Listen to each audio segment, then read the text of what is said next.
पहला सवाल, आप उस नेता से ही सवाल, मान लीजिए मैं आपसे वोट मांगने आया, मुझसे सवाल पूछ लीजिए। मान लीजिए मेरा कोई समर्थक है, राधे श्याम भारती जी आपके दरवाजे गए, कह रहे हैं कि देखिए मैं आपके समाज का आदमी हूँ, मैं दयालु जी के साथ लगा हूँ, आप लोग दयालु जी को वोट दीजिए। तो आप उनसे सवाल पूछिए कि आप बताइए आपके नेता ने पिछले 5 वर्षों में क्या क्या काम किया है, जिसके आधार पर हम आपके नेता को मतदान करें। सही सवाल कि गलत सवाल? सही सवाल। बता दीजिए, गलत होगा सही है तो बता दीजिएगा, क्योंकि हम चुनावी नेता नहीं है, चुनाव मेरा मकसद नहीं है। मेरा मकसद ये है कि आपकी बिगड़ी बनाने के लिए नेता आपके दरवाजे चलकर आए, जैसे वोट मांगने घर आए। ये मेरी लड़ाई है। आपका बच्चा अच्छे स्कूल में पढ़े, ये लड़ाई है। आपका बच्चा जब बड़ा हो तो उसे नौकरी की गारंटी हो, ये मेरी लड़ाई है। मेरी लड़ाई ये है कि जितनी भी माताएं और बहनें घर पर काम करना चाहती हैं, उन्हें घर पर रोजगार मिल जाए, ये लड़ाई है। मेरी लड़ाई ये है कि आपका रोड नाली खड़ंजा चकाचक हो, जो आपका अधिकार है, आपको रोजगार मिले, ये हम लोगों की लड़ाई है। अब आइए, पहला सवाल हमने पूछा था कि पिछले 5 वर्षों में नेताजी आपने क्या क्या काम किया है, जिसके आधार पर हम आपको ओबरा नगर पंचायत का चेयरमैन बनाए। सही सवाल है ना? सही। कोई कभी पूछता है क्या? किसी से नहीं पूछता ना, तो दोषी कौन हुआ? हम खुद हुए। हम केवल मेरे कहने से मत वोट डालिए, अगर जावेद जी कहते तो मत डालिए, उनके कहने से मत डालिए। महात्मा गौतम बुद्ध जी ने कहा था कि मैं कह रहा हूं इसलिए कोई बात मेरी मत मानो, किताबों में लिखी इसलिए मत मानो, आपका तर्क और वितर्क यहाँ सही बैठता है तब आप मानो। तो हम ये कह रहे हैं, आपको अंधभक्त नहीं बना रहे हैं, हम आपको राष्ट्रभक्त बनाने के लिए काम कर रहे हैं। हमारा बस इतना कहना है कि आप सवाल पूछिए। पहला सवाल है ये। दूसरा सवाल, कोरोना काल के विपरीत समय में जो लोग रोज कमाते थे, रोज खाते थे, उनके दैनिक जीवन में बहुत दिक्कतें आ गई। कोरोना काल के विपरीत समय में नेताजी आप थे कहां? तो जितने चुनाव लड़ रहे हैं उनके बारे में मैं दावे के साथ कह सकता हूं, वो चुनाव के दौर में दिखाई देंगे, सेवा की बात करेंगे, लेकिन कोरोना काल में जब जरूरत थी आपको तो नहीं।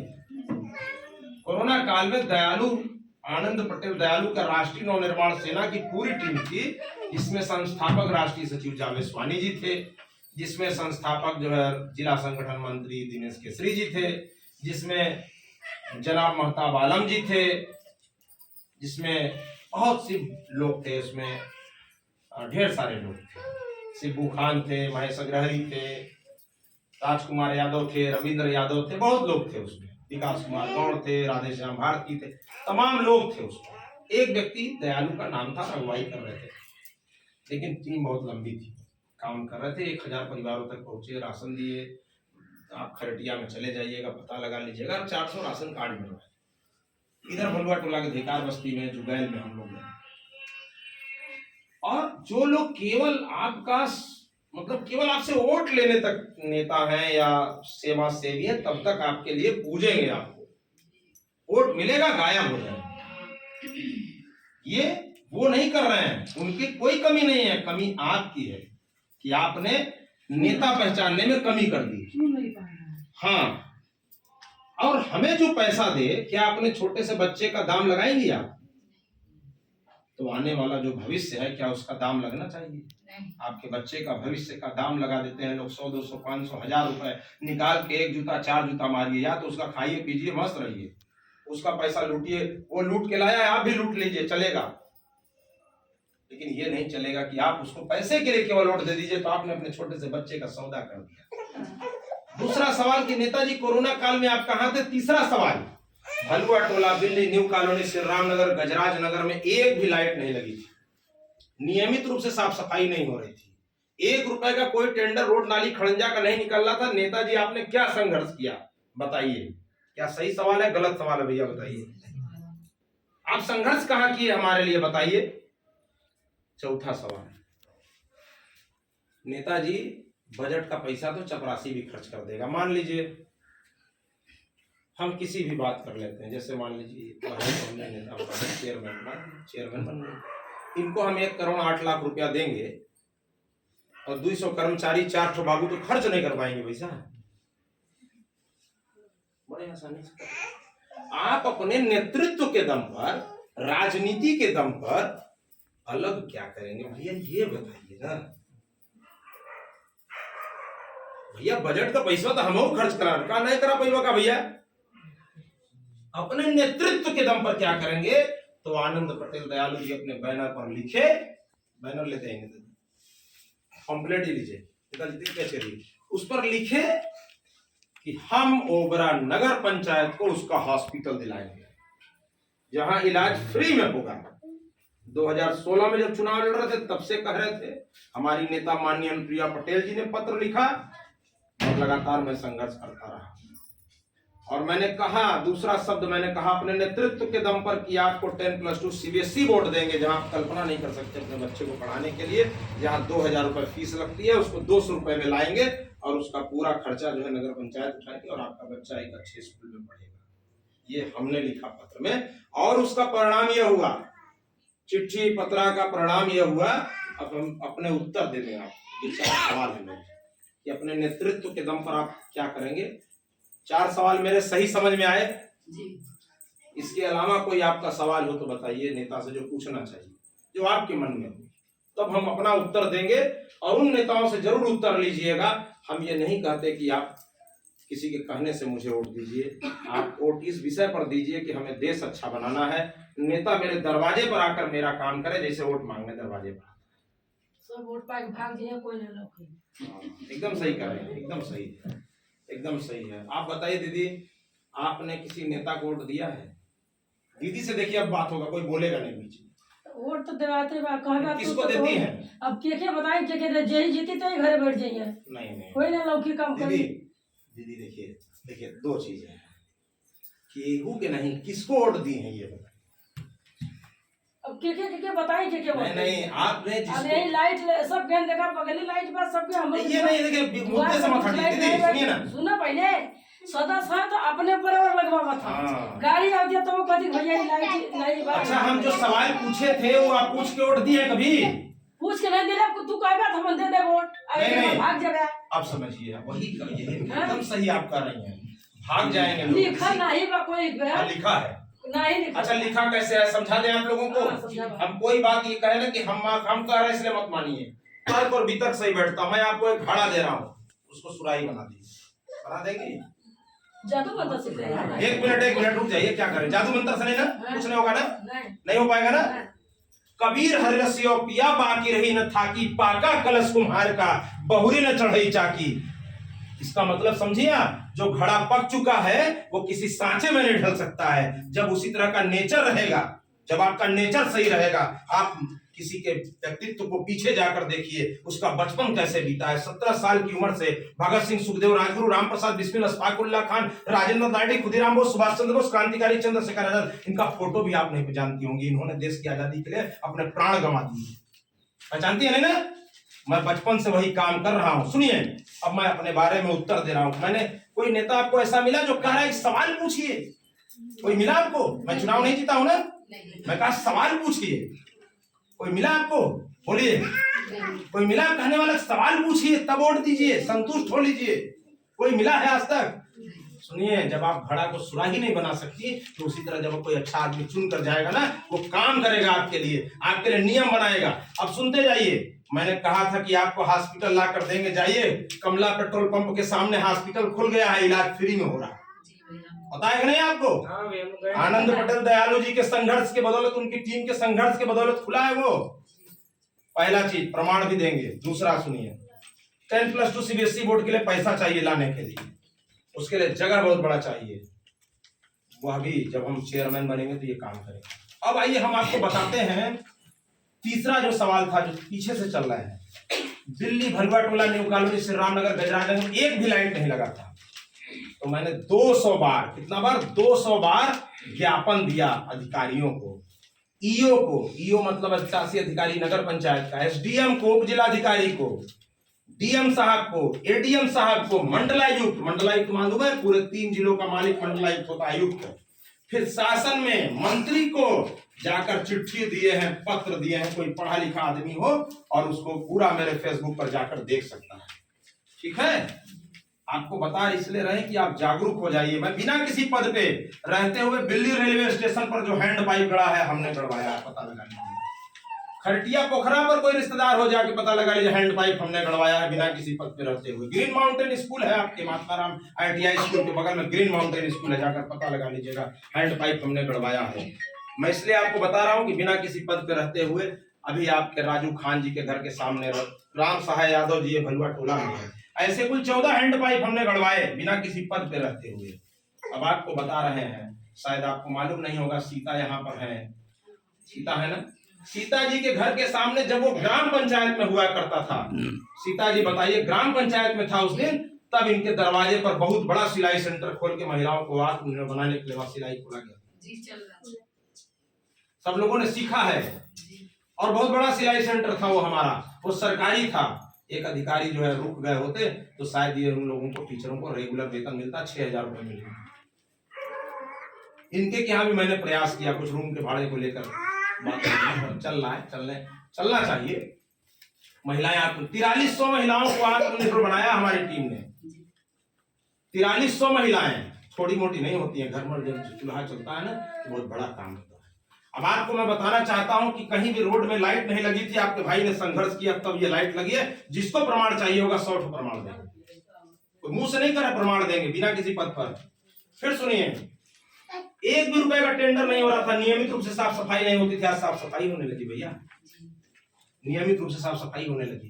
रोड आपके सामने बंद करा है, ये आपको नहीं पता होगा, जाकर किसी से पूछेंगे जो जिम्मेदार आदमी है, कोई फेसबुक पर खोल कर देख लीजिए। डिग्री कॉलेज की रोड मोतीचंद चौराहे से लेकर विनय पटेल के घर तक, मोतीचंद चौराहे से लेकर पोखरा तक, मोतीचंद चौराहे से लेकर कुशवाहा भवन तक, मोतीचंद चौराहे से लेकर अनूप मेडिकल तक की रोड आपके भाई ने पास करवाने के लिए माननीय अनुप्रिया पटेल भारत सरकार की मंत्री, माननीय आशीष भैया कैबिनेट मंत्री उत्तर प्रदेश, कारागार लोक सेवा प्रबंधन मंत्री, फरवरी 2022 में तब तक वो थे, उन्होंने जो ये काम किया, संघर्ष किया, मेहनत किया, मालूम है, तब जाकर आपकी डिग्री कॉलेज की रोड बन गई है 8 करोड़ 20 लाख रुपए में। उसके बाद एक काम नहीं है, ओबरा के सब्जी मार्केट, मेन मार्केट में सब्जी मंडी उखाड़ के फेंक दिया गया था।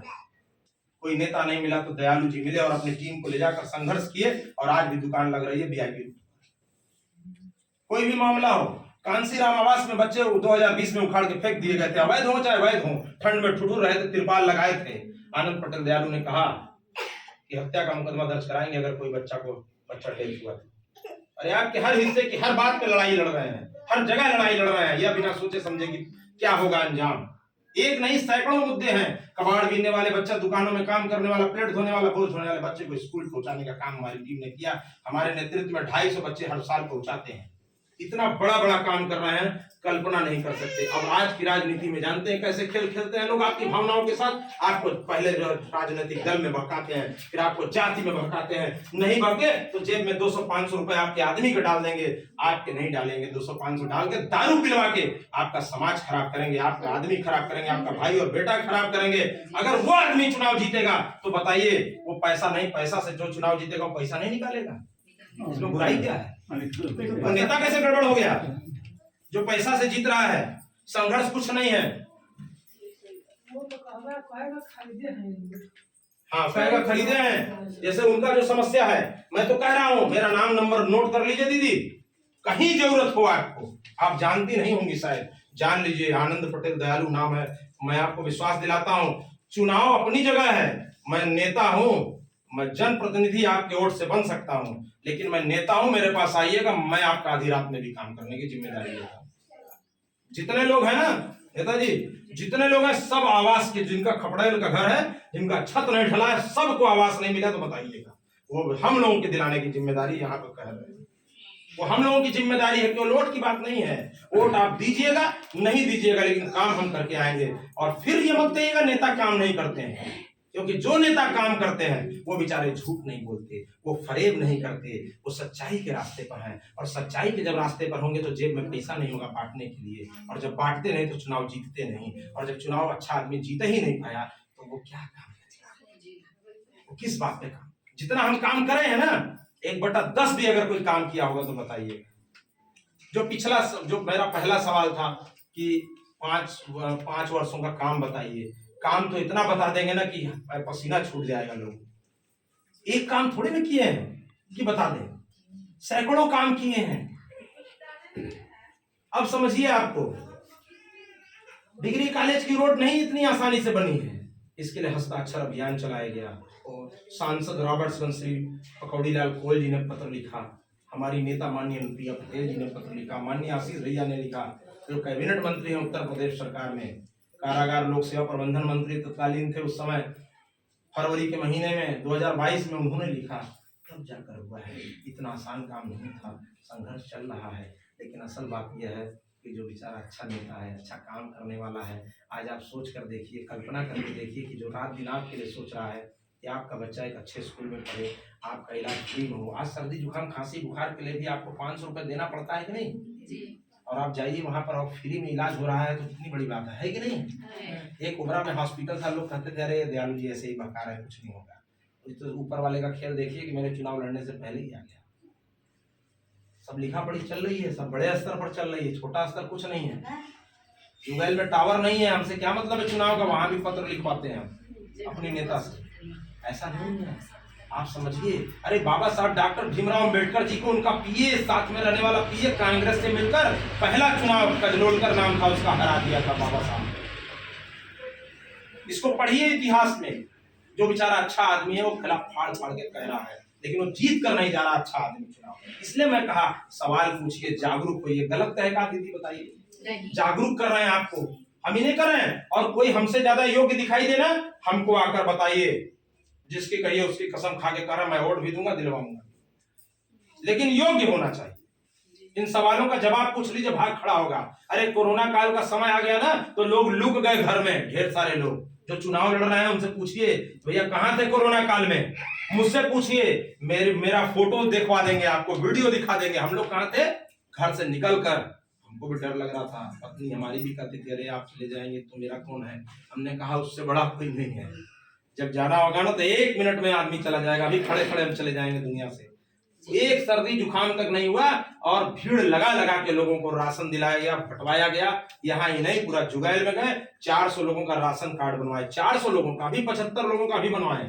किसी का राशन कार्ड में नाम छूटा हो वो हमें दे दीजिए, जिम्मेदारी से बढ़वा देंगे, तब वोट दीजिएगा।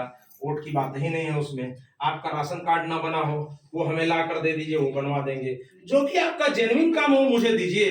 मैं तो एक वोट अपनी मातृभूमि की सेवा के लिए कर्ज मांग रहा हूं और ब्याज सहित वापस कर दूंगा, एक एक चीज, ये जान कोई आदमी आपको जागरूक कर रहा है, दीदी जागरूक हो जाइए, जागरूक हो जाइए। अगर आप जागरूक नहीं हुए तो मेरा दोष है नहीं। मैं तो आपसे कह रहा हूं ना कि मैं इतना सक्षम हूं, जिस लेवल का नगर पंचायत का काम है उतना मैं खुद सक्षम हूं, मुझे किसी पद की जरूरत नहीं है। हाँ, पद पर बैठेंगे तो आपके लिए नियम बना देंगे कि आपको कहीं नहीं जाना हो, घरे बैठे मैसेज पास करिए और आपके घर पर व्यवस्थाएं आ जाएंगी। आपको नगर पंचायत की ढेर सारी व्यवस्थाएं, नगर में भी एक निजी कार्यालय, हाँ, और कार्यालय, छोटा कार्यालय गजराज नगर में, छोटा कार्यालय वहाँ दिल्ली रेलवे स्टेशन पर, छोटा कार्यालय, और वहाँ आगे बढ़िए भलुआ टोला में, चूड़ी गली में, इस तरह के कार्यालय हम लोग छोटे छोटे देंगे। आपके बीच का ही आदमी बैठाएंगे जहाँ पर आप आसानी से अपनी बात कह सकेंगे और सवाल पूछिए। दयालु जी से भी पूछिए, नहीं पूछेंगे ना तो अच्छा नहीं लगता। कोई आदमी नहीं पूछता ना, मुझे अच्छा नहीं लगता। सवाल पूछिए से उन्होंने कहा मुझे अच्छा लगा, क्योंकि उनको मालूम नहीं है।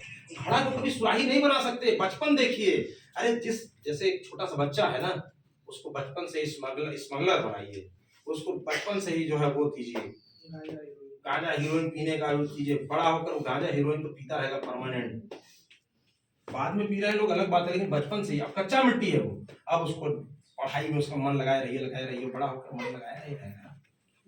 उसका जो कम उम्र है, कच्ची मिट्टी जब पक्का नहीं हुआ, कच्चा जब मिट्टी घड़ा बनाई, सुराही बनाई, कुछ बनाई, दिया बनाई, कुछ भी बनाई कच्चा मिट्टी से, पक जाएगा तो कुछ नहीं। इसी तरह जीवन है, जैसे हमारा जीवन है, हम जो भी बचपन से हम गुटखा नहीं खाते, तंबाकू नहीं पीते, ठीक है, मीट मांस मछली अंडा मुर्गा दारू हम नहीं करते, ठीक है, हम नहीं करेंगे, मुर्गा मत खाइए, दारू मत पीजिए। ये मैं अपने बारे में बता रहा हूँ। जो गलत है वो गलत है, किसी का आप समझिए।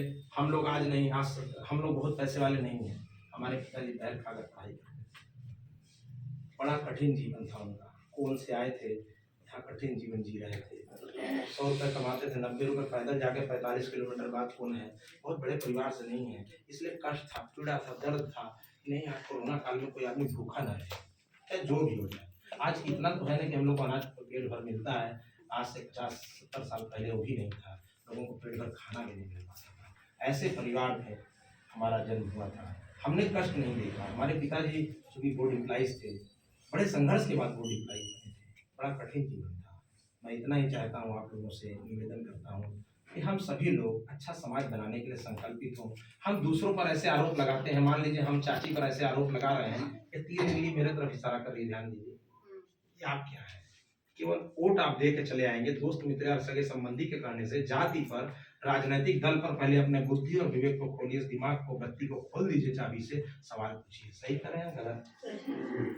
किसी को वोट देने से पहले आप विचार करिए भाई क्यों आखिर उनको वोट दिया।